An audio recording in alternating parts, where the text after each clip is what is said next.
This is China. This is Russia. Two countries so similar yet so different from each other. They are both huge countries, yet one is way more populated than the other. They are both major bullies in the world geopolitical stage, but focusing their strategic bullying on different parts of the world. They share the same border, but one is generally considered European whilst the other very East Asian. They both have some beef with the United States, yet the United States love making money with one of them whilst choking the other from getting money. It is well known that Russia and China's seemingly close relationship at the moment are born out of necessity, as deep down they do not really like each other. Why? This love-hate relationship goes way back to their origins. The Chinese civilization began when some farmers around this river learned how to write in drawings, gradually expanding their cultural and political influence to the surrounding area, eventually forming various dynasties and assimilating even more people. The Chinese civilization was already more than 3,000 years old when Russia popped out. Russia began when some Scandinavian Viking dudes explore eastwards, and met some Slavic people. These mix of people later got some Byzantine Jesus, learned how to read and write in Cyrillic, and eventually formed the East Slavic nation-states. Although both countries spawned in different eras, geographical locations, and cultural context, they shared the same big headache, the steppes. You see, the Central Asian steppes extends to Europe and China, producing countless waves of nomadic horsemen who raided regularly into Russia and China, establishing their very own nomadic empires. The only way to stop the Central Asian nomads is to invade them. Russia and the Chinese dynasties did just that. Russia did the classic manifest destiny thing by expanding eastwards, beating up everyone along the way, established Russian settlements, and overachieved by crossing over into Alaska. Meanwhile, the Chinese dynasties and the Sinicized non-Chinese dynasties used both military invasion and cultural assimilation to subdue the nomadic horsemen. In general, Russia had an expansionist mindset, maintaining its distinct Orthodox Jesus-loving Cyrillic writing Slavic-speaking white-looking European identity when invading and settling eastwards. On the other hand, the Chinese dynasties had a more conservative and inward-looking mindset, with the main focus on protecting China proper, and thus did not have long-lasting distinct Chinese settlements when expanding westwards throughout its history. During the 17th century, these two countries clashed into one another in the Amur River Basin. The Amur River Basin is historically at the edge of Chinese civilization under its sphere of influence. So when some Russian dudes showed up, the Qing dynasty, itself a Sinicized Manchu empire, was not too happy. The Qing dynasty beat up the Russians, and signed the Treaty of Nikinsk. This treaty divided the zone of influence between both countries, and facilitated trading.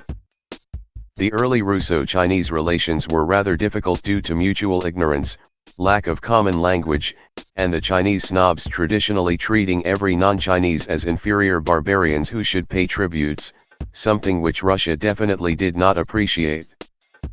The language barrier eventually got better as the Latin-speaking Jesuit missionaries in Beijing became the common denominator. Later, Russia and Qing dynasty signed another treaty, called the Treaty of Kyakhta, further detailing the borders and trading arrangement. Mongolia got carved out of existence, sad. The Russians and Chinese traders formed their very own contact language at the borders, known as the Kyakhta language. The Russian-Chinese trade was very important and profitable to Russia, but not so much to Qing dynasty. Qing dynasty thus occasionally used this overland trade as a leverage to pressure Russia. Later, Russia expanded into Central Asia towards Iran, and Qing dynasty expanded into Central Asia by gobbling up Turkestan/Xinjiang. These two bullies met up again, eating up the Turks together, sad. During the Great Game, Britain sometimes supported Qing dynasty against Russia, for example during the Ely crisis. In the 19th century, the Qing dynasty gradually declined, becoming the sick man of Asia, particularly after Britain beat up Qing dynasty to sell some opium. Russia took this opportunity to sign some unequal treaties, like the Treaty of Kulgia, the Treaty of Agun, and the Convention of Peking. Russia ate up more lands in the Far East at the expense of Qing dynasty, without firing a single shot. Russia carried out Russification of its Far East region by transporting Europeans over to settle down. Classic Mother Russia. Vladivostok became a strategic naval base for the Russian Pacific Fleet, projecting its geopolitical power in the Far East. Towards the end of the 19th century, Japan rose up, and beat up the Qing dynasty badly. Russia took advantage of the situation by acting as the protector of Qing dynasty, but in fact grabbing more northeast China lands via some unequal treaties. Russia gained the ice-free Port Arthur, and the railway linking to the Russian Far East. Japan was not happy with the Russian domination of Manchuria, and thus beat up Russia, taking the title of the main bully in Manchuria. Russia, shocked by its defeat to a supposedly inferior Asian country, decides to revolutionize itself.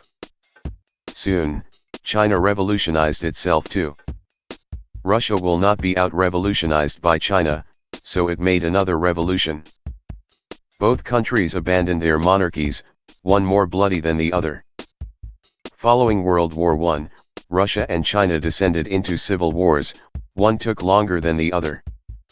In the ensuing chaos, Mongolia managed to become an independent country by becoming a satellite state of Soviet Russia. Meanwhile, Japan installed its very own puppet state in Manchuria, to act as a buffer zone against Russia. Japan then proceeded to beat up the rest of China, just in time for World War II. Russia managed to hold its own against German invasion, partly due to Japan deciding not to invade Russia in the Far East. By the end of World War II, Russia managed to become the global tip-top big bully, an amazing feat considering that 2 decades ago it was just reeling from the ruins of civil war. Meanwhile, China was busy being beaten up by Japan during World War II. Following the American 2 bombs and the Russian invasion of Manchuria, Japan surrendered. Soviet Russia transferred Manchuria back to China, and gave the weapons of captured Japanese Manchurian armies to Communist China, who went on beating up the Chinese nationalists badly. The Chinese nationalists retreated to Taiwan, forming its own government and administration as seen until today. With both sides still claiming control over each other, the tension continues. During the onset of Cold War, Soviet Russia and Commie China were the best of friends. Soviet Russia sent its technology and skilled labor to help with the industrialization and modernization of China.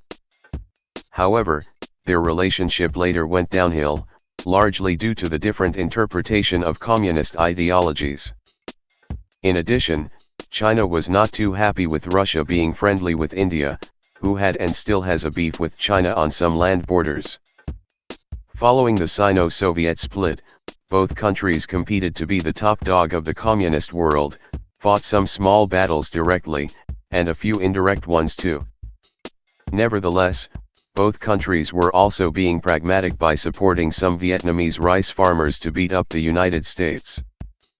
In chartering their independent communist paths, China leaned closer to the United States with some ping-pong games, whilst Soviet Russia remained on America's naughty list. Tensions flared up between Soviet Russia and China when China launched a border war against Vietnam. With the rise of Gorbachev and Mr. Deng, relations between both countries became warmer. China soon implemented economic market reforms, rising up rapidly, eventually becoming the global economic and geopolitical powerhouse as we know today. Following the collapse of Soviet Union, Russia also tried its hands on economic market reforms, which can be described as a complete disaster at the initial phase, but later becoming a relative success with Russia exporting loads of oil and flexing its muscles on the global stage. Under the largely unipolar world dominated by the freedom-loving America, Russia and China found themselves a common rival, thus they initiated various cooperation frameworks such as BRICS and the Shanghai Cooperation Organization.